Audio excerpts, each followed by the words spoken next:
السلام عليكم ورحمة الله. ازيكم اغلى متابعين؟ عاملين إيه النهارده؟ يا رب تكونوا بألف خير وصحة وسعادة. النهارده هنعمل 3 من الوصفات السهلة الحلوة جدا جدا. ينفعوا جوع نص الليل وينفعوا فطار او عشاء على حسب ما تحبي. حلوين جدا جدا. 2 هنعملهم بالبطاطس وواحدة كده سريعة، احلى سندوتش في الدنيا. يلا بينا نشوف هنعمل ايه.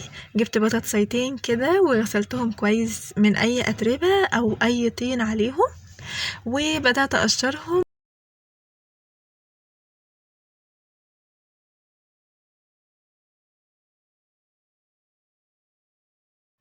كده تمام بعد ما قشرناهم، وهنبدأ دلوقتي نقطعهم صوابع كده علشان تبقى كلها حجم واحد. يعني بحاول على قد ما اقدر اخليهم حجم واحد. تمام هبدأ دلوقتي اقطعهم زي ما انت شايفة.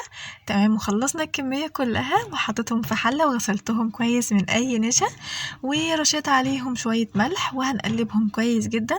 الملح فايدته ايه بقى؟ بيخلي طعم البطاطس حقيقة وحلوة جدا، وفي نفس الوقت لما بتحطيها في الزيت مش بتبدأ تطرطش عليكي او تغرق الدنيا، بتبقى الدنيا تمام والامن مستتب.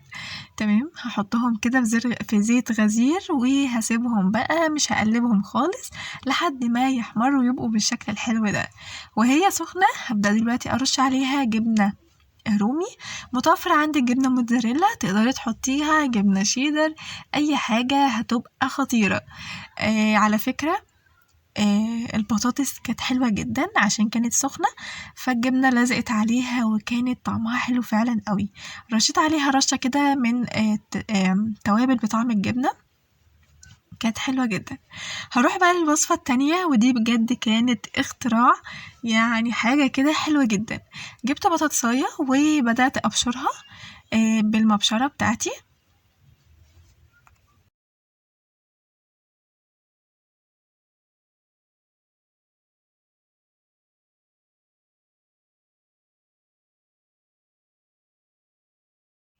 حلوة قوي. خلصنا الكمية وغسلناها وصفينا منها أي زوايد مية، وجبت بيضة كده وبدأت أكسرها عليها. هنحط بقى دلوقتي رشة ملح كده بسيطة جدا، هنحط رشة كمون على رشة فلفل أسود،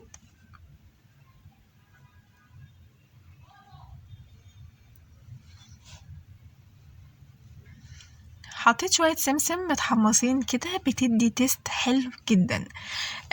هنقلبهم كويس مع بعض كده واتأكد ان البيض اختفى تماما.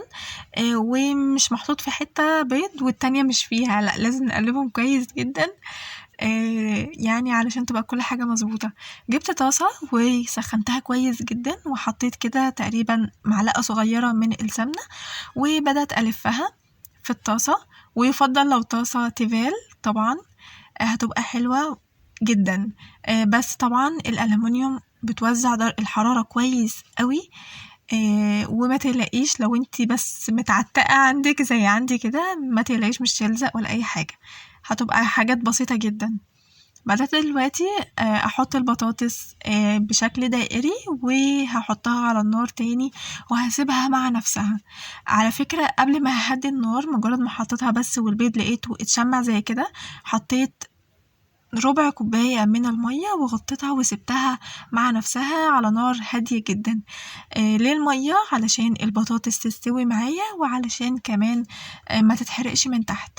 بعد ما استوت حطيت لها جبنة موتزاريلا وجبنة رومي من فوق وغطيتها وسبتها تسيح زي ما انت شايفاها كده. بجد كانت حلوة جدا، يعني عايزة اقولك دي اختراع، جربيها وهتعجبك جدا على ضمانتي.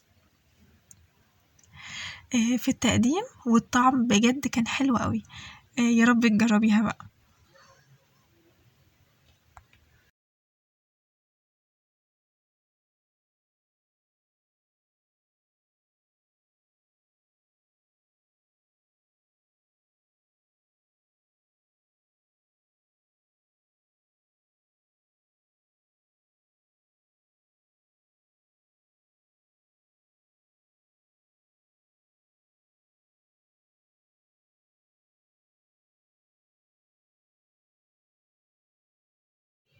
يلا دلوقتي هنروح لآخر طريقة معانا وآخر وصفة، سندوتش جوع نص الليل. بجد لو مش عندك أي حاجة تقدري تعملي الساندوتش دوت حاجة كده سريعة.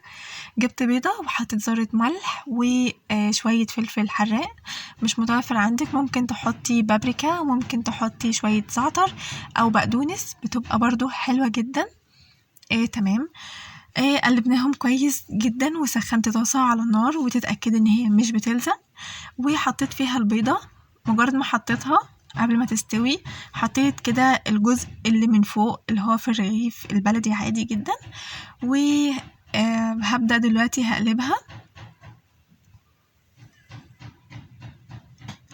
لو اختك جاتلك فجأة او اخوك جالك فجأة وسهرانين بقى وفي شوية تسالي كده، ممكن تعملي عشوة كده سريعة هتعملي الساندوتش دوت حلو جدا وبينفع بجد في الازمات وسريع جدا. قلبت الرغيف اهو زي ما انت شايفة، وهبدأ دلوقتي اوزع جبنة رومي. عندك شيدر، عندك موتزاريلا، عندك زيتون، عندك لحمة مفرومة، على فكرة عادي، احنا مفيش حاجة اسمها مستحيل. تمام. هحط دلوقتي جبنة موتزاريلا من فوق، وكان عندي كده شريحتين لانشون حطيتهم. بس كده حلو جدا. عندك حاجات زيادة يا ستي حطيها، ما يجراش اي حاجة. هنحطها على النار بس الجبنة تسيح ونقلبها على الناحيتين وخلاص كده احلى ساندوتش بجد خطير. يا رب الفيديو بتاع النهاردة يعجبك وتبقى ال3 وصفات سهلين وحلوين كده تقدري تعمليهم. واتمنى حضرتك طبعا تشرفيني باشتراكك وكومنت حلو ولايك. اللايكات على فكرة يا جماعة بتفرق جدا معايا او مع اي حد، فبحبكم في الله جدا يا احلى متابعين، واشوفكم في فيديو جديد تاني ان شاء الله قريب، وشكرا، سلام.